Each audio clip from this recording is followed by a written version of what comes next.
Alberuni's India, an accurate description of all categories of Hindu thought, as well as those which are admissible, as those which must be rejected. Composed by Abu al-Rayhan Muhammad ibn Ahmad al-Biruni. Preface. In the name of God, the compassionate, the merciful. No one will deny that in questions of historic authenticity, hearsay does not equal eyewitness. For in the latter, the eye of the observer apprehends the substance of that which is observed, both in the time when and in the place where it exists, whilst hearsay has its peculiar drawbacks. But for these it would even be preferable to eyewitness. For the object of eyewitness can only be actual momentary existence, whilst hearsay comprehends alike the present, the past, and the future, so as to apply in a certain sense both to that which is and to that which is not, that is, which either has ceased to exist or which has not come into existence. Written tradition is one of the species of hearsay, we might almost say the most preferable. How could we know the history of nations but for the everlasting monuments of the pen? The tradition regarding an event, which in itself does not contradict either logical or physical laws, will invariably depend for its character as true or false upon the character of the reporters, who are influenced by the divergency of interests and all kinds of animosities and antipathies between the various nations. We must distinguish different classes of reporters. One of them tells a lie as intending to further an interest of his own, either by lauding his family or nation because he is one of them, or by attacking the family or nation on the opposite side, thinking that thereby he can gain his ends. In both cases he acts from motives of objectionable cupidity and animosity. Another one tells a lie regarding a class of people whom he likes as being under obligations to them, or whom he hates because something disagreeable has happened between them. Such a reporter is near akin to the first mentioned one, as he too acts from motives of personal predilection and enmity. Another tells a lie because he is of such a base nature as to aim thereby at some profit, or because he is such a coward as to be afraid of telling the truth.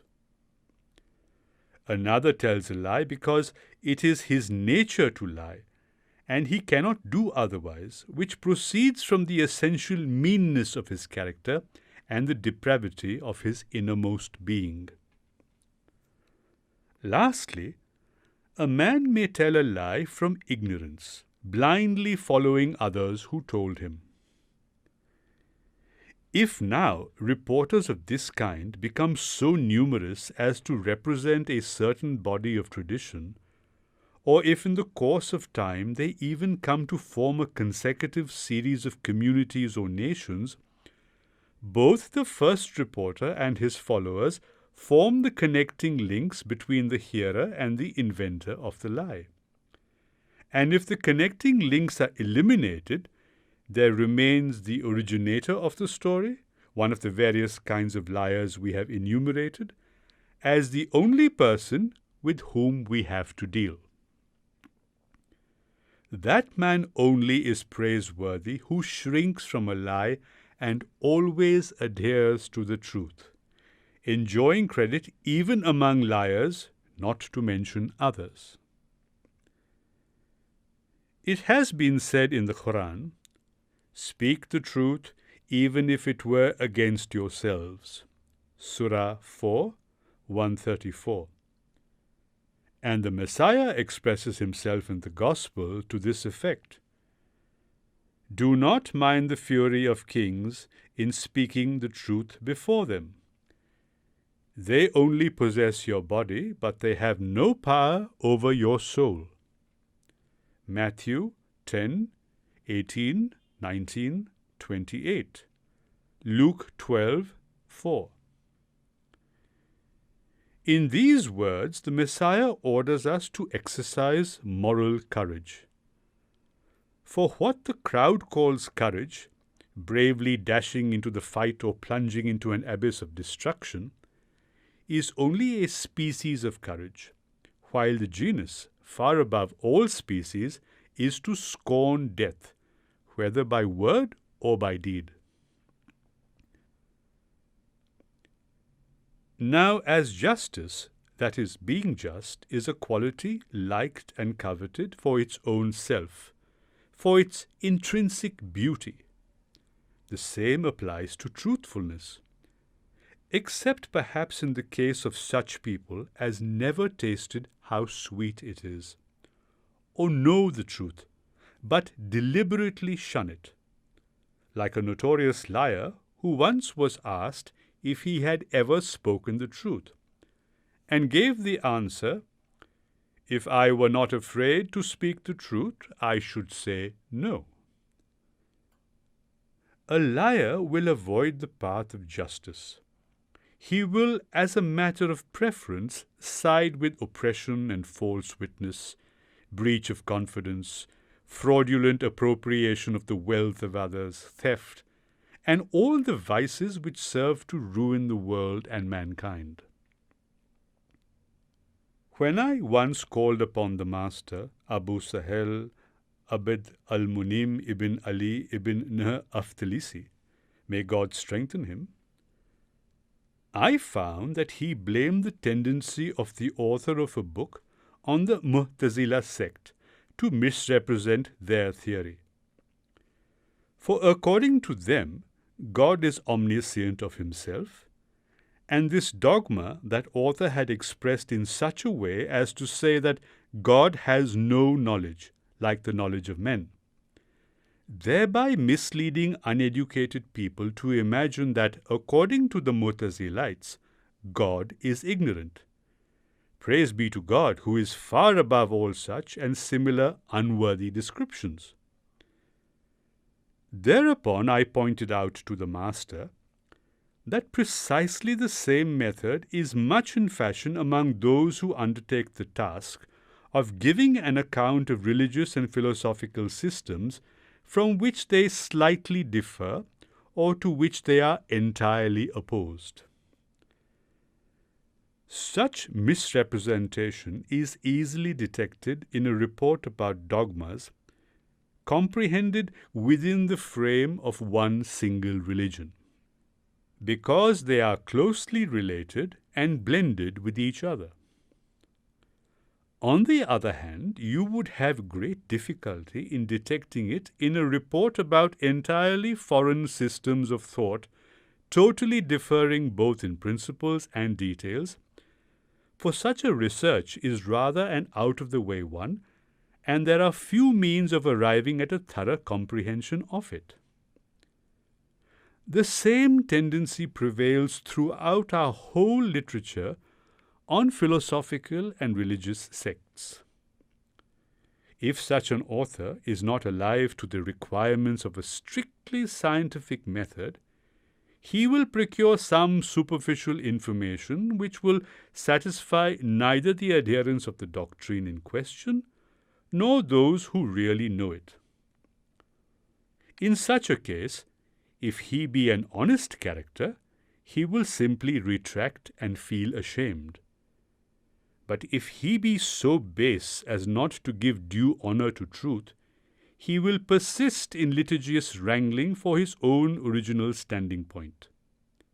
If, on the contrary, an author has the right method, he will do his utmost to deduce the tenets of a sect from their legendary lore, things which people tell him, pleasant enough to listen to, but which he would never dream of taking for true or believing. In order to illustrate the point of our conversation, one of those present referred to the religions and doctrines of the Hindus by way of an example. Thereupon I drew their attention to the fact that everything which exists on this subject in our literature is second-hand information which one has copied from the other, a farrago of materials never sifted by the sieve of critical examination. Of all the authors of this class, I know only one who had proposed to himself to give a simple and exact report of the subject, that is, Abdul al-Abbas al-Iran Shahri. He himself did not believe in any of the then existing religions, but was the sole believer in a religion invented by himself, which he tried to propagate. He has given a very good account of the doctrines of the Jews and Christians, as well as the contents of both the Torah and the Gospel. Besides, he furnishes us with a most excellent account of the Manichaeans and of obsolete religions of bygone times which are mentioned in their books. But when he came in his book to speak of the Hindus and the Buddhists, his arrow missed the mark, and in the latter part he went astray through hitting upon the book of Zarkhan, the contents of which he incorporated in his own work. That, however, which he has not taken from Zarkhan, he himself has heard from common people among Hindus and Buddhists. At a subsequent period, the master Abu Sahel studied the books in question a second time, and when he found the matter exactly as I have described it, he incited me to write down what I know about the Hindus as a help to those who want to discuss religious questions with them, and as a repertory of information to those who want to associate with them. In order to please him, I have done so and written this book on the doctrine of the Hindus, never making any unfounded imputations against those, our religious antagonists, and at the same time not considering it inconsistent with my duties as a Muslim to quote their own words at full length when I thought they would contribute to elucidate the subject. If the contents of these quotations happen to be utterly heathenish, and the followers of the truth, that is the Muslims, find them objectionable, we can only say that such is the belief of the Hindus, and that they themselves are best qualified to defend it. This book is not a polemical one. I shall not produce the arguments of our antagonists in order to refute such of them as I believe to be in the wrong. My book is nothing but a simple historic record of facts. I shall place before the reader the theories of the Hindus exactly as they are, and I shall mention in connection with them similar theories of the Greeks in order to show the relationship existing between them. For the Greek philosophers, although aiming at truth in the abstract, never in all questions of popular hearing rise much above the customary exoteric expressions and tenets both of their religion and law. Besides Greek ideas, we shall only now and then mention those of the Sufis or some one of the other Christian sect, because in their notions regarding the transmigration of souls and the pantheistic doctrine of the unity of God with creation, there is much in common between these systems. I have already translated 2 books into Arabic, one about the origins and a description of all created beings called Samkhya, and another about the emancipation of the soul from the fetters of the body called Patanjali. these two books contain most of the elements of the belief of the Hindus, but not all the single rules derived therefrom. I hope that the present book will enable the reader to dispense with these two earlier ones and with other books of the same kind, that it will give a sufficient representation of the subject and will enable him to make himself thoroughly acquainted with it, God willing.